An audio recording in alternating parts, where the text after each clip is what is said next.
세금 내! 그럼 안 되지. 불인이를 위한 부동산 이 짐승. 유튜브에 없는 100% 공매 기술. 하루 10분씩 투자해서 총 30회 수강 만에 저와 같은 불인이들도 공매를 할 수 있는 수준까지 올려주시는 공매와 경매 레전드라 불리시는 전길봉 교수님 오늘도 함께 하겠습니다. 교수님 안녕하세요. 반갑습니다. 네. 압국수 유담 국공기금 권명지 9가지. 네네. 9가지. 필수적입니다. 네. 저희가 지난 1강에서 다뤘던 내용이잖아요. 네. 잠깐만 짚고 넘어가면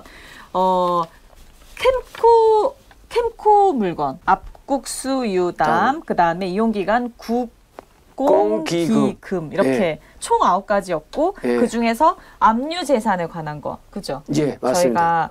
저희가 이제 들어왔고 그러면 오늘 2강에서 세금 압류 공매에 대해서 질문을 한번 제가 해보도록 하겠습니다. 세금 압류 공매. 그렇죠. 압류 재산에서 세금 압류 공매. 과연 세금 압류 공매가 뭔가요? 네. 이제 세금 압류 공매 그러니까 좀 사람들이 또 낯설어 그러는데 그 낯서는 게 아니라 압류 공매를 세금 압류 공매라고 합니다. 같은 얘기거든요. 그러니까 이제 압류 공매를 앞에다가 이제 뭘 하나 붙인 거예요? 세금이라는 걸 붙인 거잖아요. 세금. 사람이 아닌 사람을 보고 뭐라고 그래요? 이 짐승. 물거나 그러잖아요. 이 물거나 그러잖아요. 그러니까 짐승도 물건이니까. 짐승도 물건이니까. 짐승 물건 아니야. 짐승도 물건이에요. 짐승도 물건이요. 그래요? 사람이 아니거든 다 물건이에요. 네. 그 물건은 이제 부동산 아니면 동산이거든요. 그렇죠. 네. 그래서 이제 우리가 지금 이제 공매 교육을 받는데 공매에 관련된 이제 강의를 하는데 공매는 부동산도 있고 동산도 있고 기금속도 있고 자동차도 있고 이런 또 그다음에 이제 유가증권 하물며 매점 주차장 임대 엄청나게 많은 것들이 공매 물건이 많아요.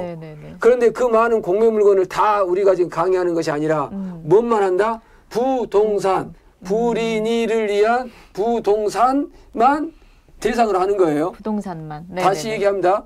압류 공매라고 하니까 세금 압류 공매라고 하니까 뭐 우리는 자동차도 하고 뭐 매점도 하고 주차장도 하고 그런 것이 아니라 그런 게 아니라 여기서 지금 다루고 있는 것은 뭔만? 부동산만.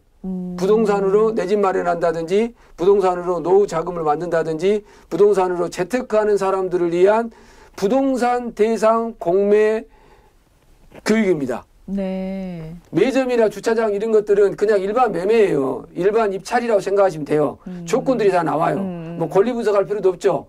부동산 압류 재산에서 압류 재산 중에서 우리가 특징이 몇 가지 있다고 했어요? 권명지, 권리 분석, 명도, 지분 경매가 많다고 그랬죠. 이거는 압류만 얘기하는 거예요. 그 압류 재산 중에서도 뭔만 예를 들어서 부동산에 부동산 아니고 동산이나 매점이라든지 주차장이나 이런 데는 아니다라는 거예요. 아니다라는 거 꼭 기억해 주시기 바랍니다. 거기서 세금 압류 공매. 거기서 이제 세금 압류 공매가 있는데 국가기관이 이제 공매하겠다는 뜻으로 그 부동산에다 압류를 하는 거예요. 압류를 안 해놓고 봐세요. 예를 들어서 이제 세무서예요. 내가 이제 예를 들어서 1억을 세금을 안 냈다 합시다. 내가 1억짜리 주택이 있어요. 세무서에서 나보고 세금 내라고 한번 해보세요. 세금 내주세요 해보세요. 세금 내주세요. 싫어. 안 내주고는. 세금 내! 그럼 안 되지. 세금 내. 그러면 이제 세금 내 그거를 압류라고 한다는 거예요. 세금 내라고 해놓고 그냥 아무것도 안 해놓으면 내가 집을 팔아버리지 않겠어요? 안 되죠. 그러니까 안 되니까 그거를 이제 등기에다가 이 집은 세금을 안 낸 집입니다라고 딱 등기하는 거를 압류라고 그럽니다. 그걸 압류라고 생각하시면 됩니다. 뭘 안 내서 나오는 공매다? 세금을 안 내서 나온 공매를 세금 압류 공매라고 합니다. 세금은 두 가지가 있거든요. 그 이분법이라고 그러잖아요. 세상에는 꼭 뭐 항상 있어요. 흑과 백이 있고 남과 여가 있고 뭐 여러 가지 있는데 항상 두 가지 이분법을 많이 나누잖아요. 세금도 마찬가지예요. 국세가 있고 지방세가 있어요.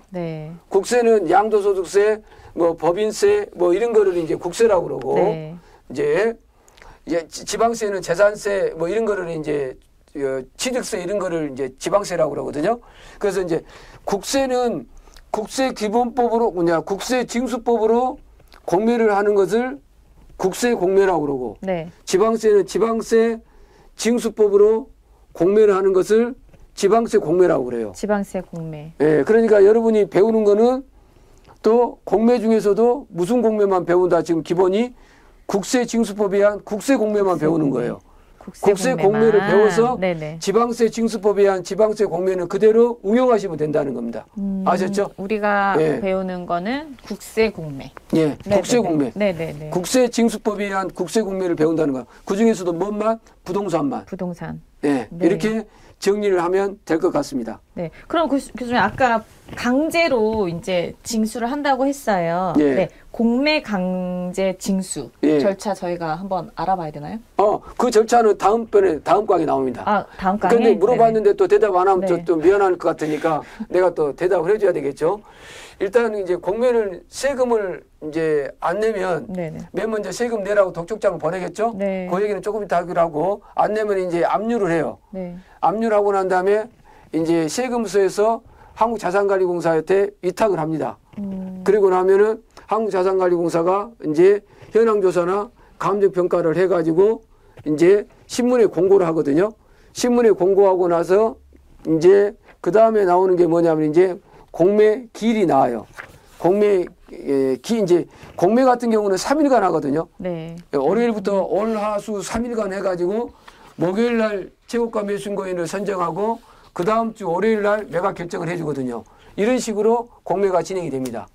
그러니까 공매를 이제 입찰 보러 간다면 월요일부터 수요일까지 응찰하시면 되거든요. 월요일부터 수요일까지 응찰하고 네. 목요일 날 제일 1등을 낙찰자를 이제 선정을 하고 그리고 그 낙찰자 1등을 선정한 것을 그 다음 주 월요일 날 이제 너 낙찰됐어 라고 이렇게 알려주는 것도 매각 결정이라고 그러거든요. 그렇게 알려줍니다. 매각 결정. 예, 그렇게 해서 공매가 진행된다고 생각하시면 됩니다. 그러면 교수님, 압류 후 1년 이내 매각 착수 시기 이것도 설명 좀 해주세요. 예, 그러니까 네. 이제 강제 징수라는 것은 세금을 안 내면 국가기관이 이제 그걸 행정법으로는 네. 실효성 확보 수당이라고 그래요. 실효성 확보 수당. 예, 그런데 그런 어려운 얘기는 네. 하지 말자고요. 예, 어려운 얘기는 하지 말고. 네. 그래서 이제 국가가 강제로 체납자의 재산을 매각해서 세금을 걷어가는 것을 강제 징수라고 그러고 그 강제 징수를 무조건 하는 것이 아니라 제일 먼저 이제 세금을 안 내면 세금을 납부하라고 뭘 내요? 세금 고지서를 내주죠. 네. 고지서 날라오면 이제 안 내면 네. 세금 좀 내주세요라고 독촉을 하죠. 그래도 안 내면. 그래도 안 내면 이제 너 세금 내 한 것처럼 이제 압류를 한다 이거예요. 네. 압류를. 네. 그런데 이제 거기 보면 이제 세무서가 자기 스스로가 공매를 진행하기 어렵잖아요. 그러니까 이게 공매가 진행될 수 있는 건지 아닌 건지를 알아보기 위해서 한국자산관리공사한테 사실행위 위탁을 합니다. 사실행위 위탁을. 예. 사실행위 위탁을 찾으셨어요? 사실행위 위탁. 예. 한번 읽어봐 주실래요? 11조를. 11조. 예.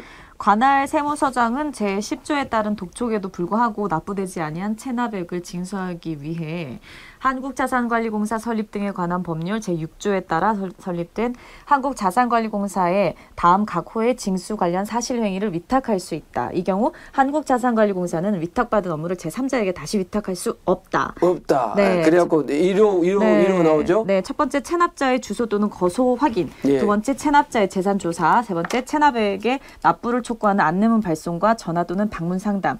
그리고 제1호부터 제3호까지 규정에 준하는 단순 사실행위에 해당하는 업무로서 대통령령으로 정하는 사항. 예. 네. 그까지 됐죠? 네네네. 예. 이렇게 한국자산관리공사한테 사실행위를 위탁을 합니다.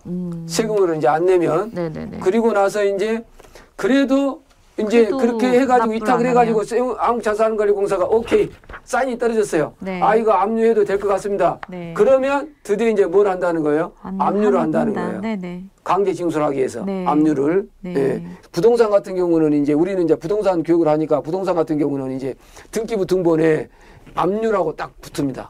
그러면 예를 들어서 이제 부리님이 집을 사러 가요. 네. 집을 사러 갔는데 등기를 떼보니까 압류라고 돼 있어. 네. 그럼 이 사람은 뭘 안 낸 거예요?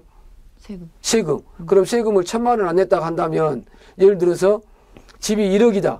그럼 1억을 줘야 돼요? 1,000만 원을 빼고 줘야 돼요? 압류가 1억이 아니 1,000만 원이 밀려 있으니까 만약 이 1,000만 원 안 갚으면은 내가 나중에 또 공매를 당할 수도 있잖아요.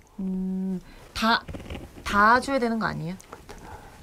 다 주되 아니면 1,000만 원을 네. 압류를 갚으라고 해가지고 네. 말소해달라고 하는 네. 조건으로 다 줘야지. 그러니까. 예. 그러니까 말소를 안 해주면 안 해주면은 1,000만 원을 빼고 줘야지. 예, 그 얘기죠. 세를 들어간다 합시다. 네네. 전세를 이제 2억을 들어간다 해요. 전세 들어가려고 등기 떼보니까 압류가 돼 있어. 그러면 세 들어가야 돼, 안 들어가야 돼요? 안 되겠죠? 안 되겠죠. 네. 그런데 세금이 1,000만 원밖에 안 돼. 그러면 2억을 집이 3억짜리인데 전세가 2억이야. 세금이 압류가 1,000만 원 밀려 있어. 네, 그쵸. 그러면 1억 9천 원 주고 1,000만 원 안 주면 되겠죠? 네. 그리고 1,000만 원은 언제 주면 된다? 압류를 말소해 오면 되죠. 그러니까 공매를 배우면 꼭 공매를 배워서 공매로 낙찰받는 것만 생각하지 말고 공매라는 것은 압류가 뭔지를 알면 자 등기를 떼보니까 압류다. 이거는 세무서에서 못했구나. 그 전에 어떤 절차를 거쳤다는 거예요. 세금 좀 내주세요 라고 안내장도 보내고 세금 내세요 독촉장도 보내고 그리고 나서 안 내니까 너 세금 내라고 해가지고 이제 압류까지 붙였다는 거잖아요. 네네. 그럼 이 사람은 세금을 낼 마음이 있다는 거예요? 없다는 거예요? 없을 수도 있고 돈이 없어서 못 낼 수도 있죠. 그런 사람이 세를 놓겠다는 거예요. 그런 사람이 집을 팔겠다는 거예요. 그러면 그런 집을 살 때는 내가 압류만큼 잔금에서 빼고 주든지 해야지. 또 그런 집을 세를 들어갈 때는 압류만큼 보증금에서 빼고 주고 내가 갚는다는 조건으로 압류를 말소해주면 그 나머지 금액을 준다라는 특약을 주고 들어가야 한다는 거지.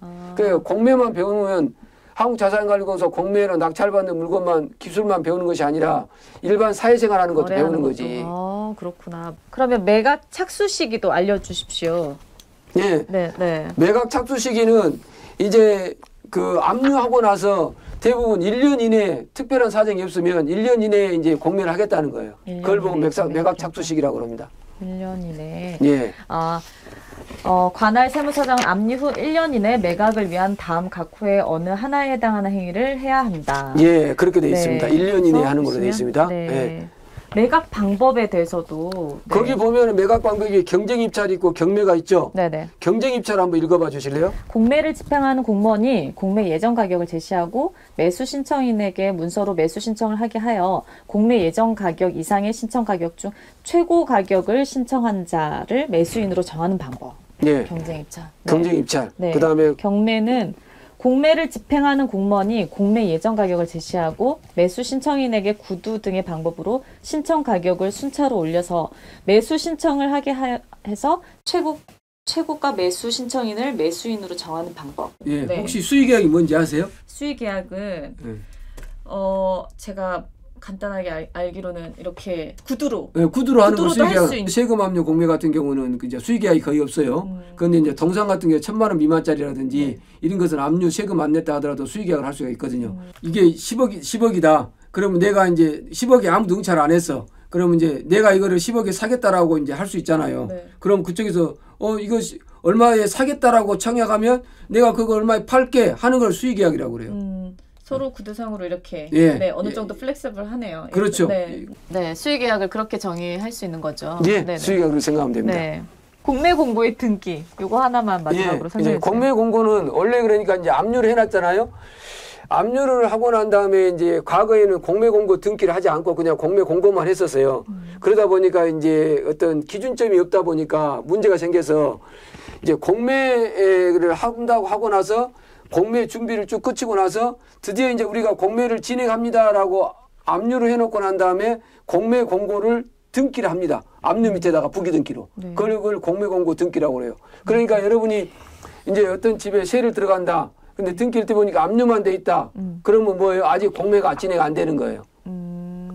공매가 진행되려면 공매 공고 등기가 딱 붙어야 돼요. 그러면 공매 공고가 등기가 됐으면 그거는 공매가 진행 중이라는 거예요. 그 집은 진짜 들어가면 안 되지. 그 집은 뭐 세금이 1,000만 원 밀려 있는 거를 빼고 들어가고 그런 것도 안 돼. 공매가 진행되고 있는 중이니까. 그렇게 생각하시면 됩니다. 알겠습니다. 그러니까 압류하고 공매 공고 등기는 한 쌍으로 같이 가는데 그게 시점이 다르다라는 거. 압류가 돼 있는 것은 압류만큼 계약서에다가 특약사항을 써가지고 압류 세금은 잔금 때 뭐 말소해 주기로 한다. 아니면 금액만큼 빼고 제하고 주기로 한다라고 할 수 있는데 공매 공고가 들어가 버리면 이 집은 완전히 공매가 진행된다는 거거든요. 그래서 공매 공고는 꼭 기억해 주시기 바랍니다. 압류와 공매 공고는 같다 틀리다 다르다. 예, 이렇게 생각하시면 되겠습니다. 네, 교수님 그러면 오늘 이 강의에서 세금 압류 공매에 대해서 이렇게 알아봤습니다. 네, 저와 같은 불인이들을 위해서 딱 한두 마디로 정의. 압류 공매와 세금 압류 공매는 똑같은 말이다. 세금을 안 내면 압류를 해서 공매한다는 것을 세금 압류 공매라고 그런다. 그 다음에 압류와 공매 공고는 다르다. 압류는 세금을 내도록 독촉하기 위해서 압박하기 위한 하나의 수단이고, 공매 공고는 드디어 이제 압류하고 난 다음에 1년 이내에 매각 착수하는 시점에서 이 집을 드디어 이제 공매를 해버린다는 뜻이니까. 그러니까 압류가 돼 있는 상태는 그나마 낫지만 공매 공고가 되어 있는 집은 매우 위험하다는 것을 아셨으면 되겠습니다. 네, 알겠습니다. 너무 설명을 이렇게 귀에 쏙쏙 들어오게 잘해주시니까 저도 이해가 됩니다. 저희 이렇게 2강 마무리하고요. 3강에서 다시 만나도록 하겠습니다. 유튜브 채널 어디에도 없는 100% 공매 기술!